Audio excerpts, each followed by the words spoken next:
Have you ever sat quietly in a late afternoon, watching the last rays of sunlight slide across your porch, and suddenly wondered, am I truly happy? At this age, we have lived through so many seasons of life. We have jobs, families, people we love, and also those who have left. We once thought that when we had everything, our hearts would be at peace, would be joyful. Yet sometimes sitting alone in a quiet house, there is this strange emptiness. Not loud, but strong enough to make us pause and ask, why do I still feel like something is missing? Maybe every one of us has felt that way, at least once. Sometimes we are living exactly the life we once dreamed of, but our hearts no longer feel excited. Sometimes we smile with everyone, but deep inside we feel tired. Happiness. It sounds so simple, yet sometimes a whole lifetime still is not enough to truly touch it. Today I want to tell you a story, not to teach you anything, but just to share about a truth I realized too late. Somewhere in this story, you might find a small piece of yourself. And if what I am about to tell you resonates with you, please subscribe to the channel, hit like, or leave a few words about what makes you happiest. Who knows, maybe your story will help someone else find a bit of light in their own life. I used to think happiness was about having a lot of money, a lot of achievements, a lot of admiration. As I got older, I believed that if I just tried a little harder, if I reached a higher position, if my house was bigger, then life would definitely be better. So I threw myself into work, as if it were the only thing that could make me feel like I was living a meaningful life. I worked all day, even on weekends. My phone never stopped ringing. I got used to eating dinner alone, under the cold glow of my computer screen, telling myself, someday when things settle down, I will have time to rest. I will spend more time with my family. But that someday never came. I remember one day, a day I will never forget, even after all these years. It was my son's birthday. He had just turned 8. Since morning, he had been so excited, texting me, "Dad, please come home early." I replied quickly with just a few words, "I promise." But as usual, the meeting ran long. Clients kept calling, emails kept coming. I told myself a few times that I should leave, but each time I said, just 10 more minutes. And those 10 minutes stretched all the way until almost midnight. When I finally got home, everything was silent. On the table was a small birthday cake, its candle melted away, and a little card with shaky handwriting that read, "Happy working, Dad." I sat down staring at that cold cake and felt an overwhelming emptiness spreading through me. I used to think I was a good father, that working hard so my son could live comfortably was enough. But in that very moment, I realized my son did not need a successful father who no longer had time to sit beside him. Years later, when my son was grown, one evening we were sitting together and I asked, "Were you ever mad at me for the times I did not come home on time, for the birthdays I missed?" He just smiled, soft as a breeze, and said, "No, Dad, I got used to it." That smile was gentle, but it pierced my heart. I realized that sometimes children do not need us to apologize. They just need us to be present. And when we are not, over time, they simply learn to stop expecting. That is what hurts me the most. Looking back at all those years, the contracts, the meetings, the endless business trips, none of it means anything now. I cannot even remember how many projects I signed, but I remember that night, the small cake, and my son's shaky handwriting. Happiness, I learned, is not something we can buy through busyness. It is something we lose when we keep chasing the illusion that success will bring joy. One time my wife said to me, "Don't you see? You are living like a guest in your own home." That startled me because she was right. I was there physically, but my mind was always somewhere else, at work, in plans, in the next goal. I was not truly living in the moment I had, and that was what slowly pulled me away from the people who loved me most. Looking back now, I realize that I was just like so many other people, always believing that happiness lies somewhere in the future, that if we just try a little harder, we will finally reach a peaceful place. But the truth is, while we keep chasing tomorrow, today quietly slips away, taking with it countless moments that will never return. I traded those years to learn one simple but priceless truth. Happiness is not found in what we achieve, but in the people we share it with. I tell this story not to complain, but to remind myself, and maybe to remind someone who is listening. Do not wait until it is too late to realize that the most precious thing in life is not success, but the time we spend with the ones we love. Then I came to understand that happiness is not a destination we must reach, but the little moments we often overlook along the way. That realization came slowly, but it was as clear as the first light of morning shining through a window, gentle, yet enough to make me stop. One morning a few years ago, I had a business trip to a small countryside town. That day my car broke down, and I had to wait quite a while for a mechanic. The sun was warm and soft, so I stopped by a small roadside coffee shop. It was nothing fancy, just a simple thatched roof, a few old tables and chairs, and the faint aroma of roasted coffee drifting through the breeze. The owners were an elderly couple, their hair white, their smiles kind.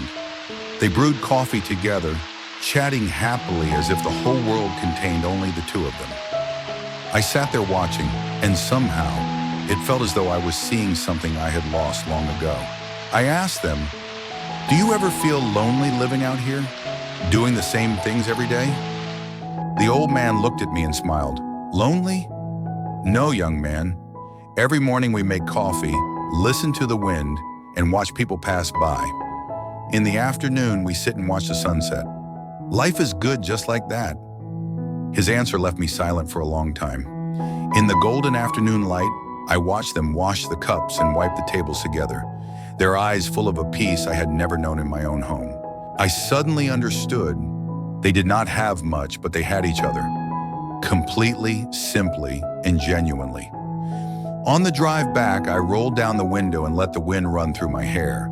The small road, the sunlight slanting across the fields, the smell of soil and grass, all of it somehow softened my heart. I thought maybe all this time I had misunderstood happiness. I kept thinking it was a mountain peak that only the strong could climb. But in truth, happiness is simply that moment when you stop, take a deep breath, and realize you are still alive. Since that day, I have learned to slow down. I come home earlier, have dinner with my wife and son, listen to their stories. Sometimes nothing important, just the feeling of being together. On some evenings, my son and I sit quietly on the porch, just watching the moon.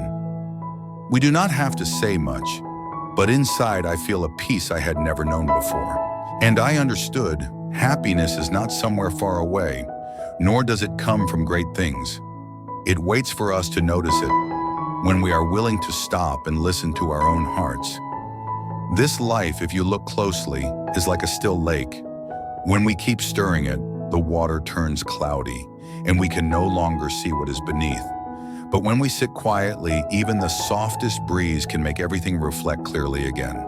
It took me half a lifetime to learn how to sit still like that. Not in body, but in spirit. Because the older I get, the more I realize, true peace does not come from how much we have, but from how much we need to feel enough. Some mornings I wake up earlier than usual, make a cup of tea, and open the window to look out at the garden behind my house. Sunlight filters through the leaves. Birds are chirping. The earthy scent of damp soil drifts in with the morning mist. In the past, I would not have noticed any of this. I would have been thinking about meetings, deadlines, and unfinished plans.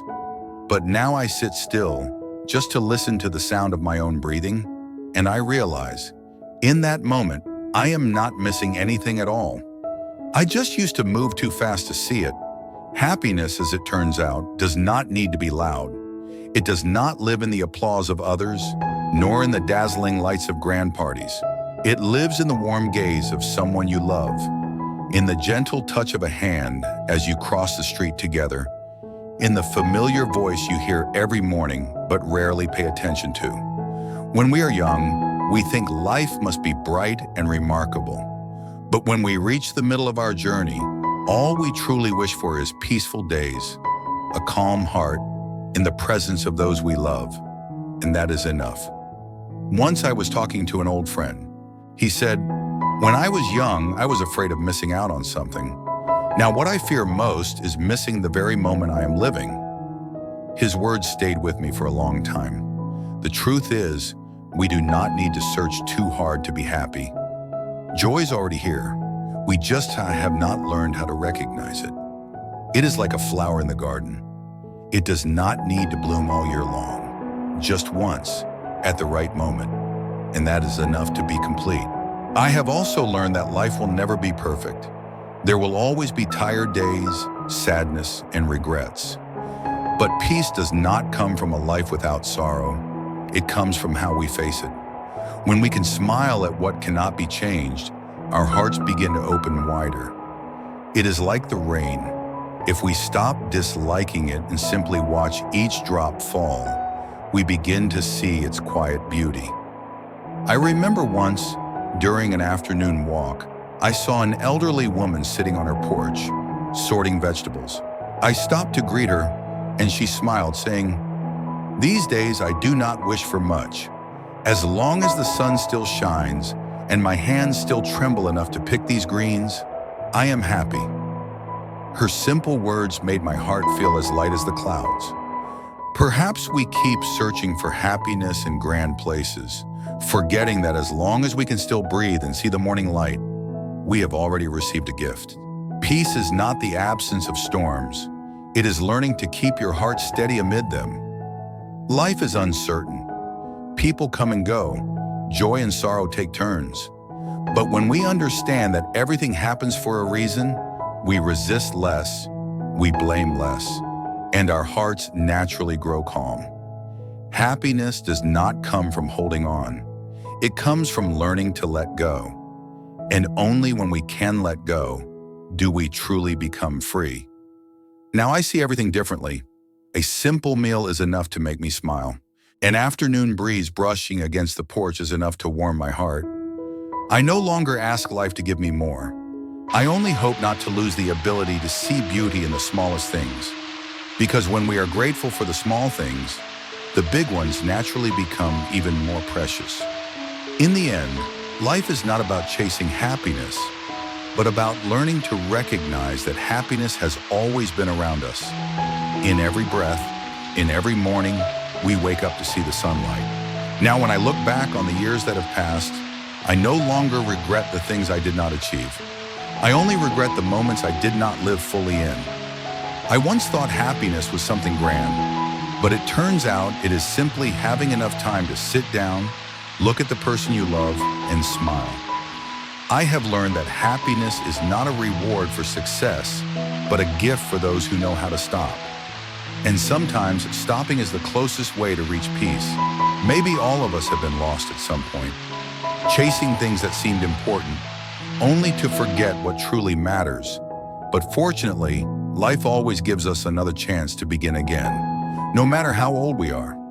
As long as today we choose to look at life with softer eyes and a more grateful heart, in that very moment, happiness has already returned. I want to tell you this with all my sincerity. Do not wait for everything to be perfect before allowing yourself to be happy. Be happy while you still can.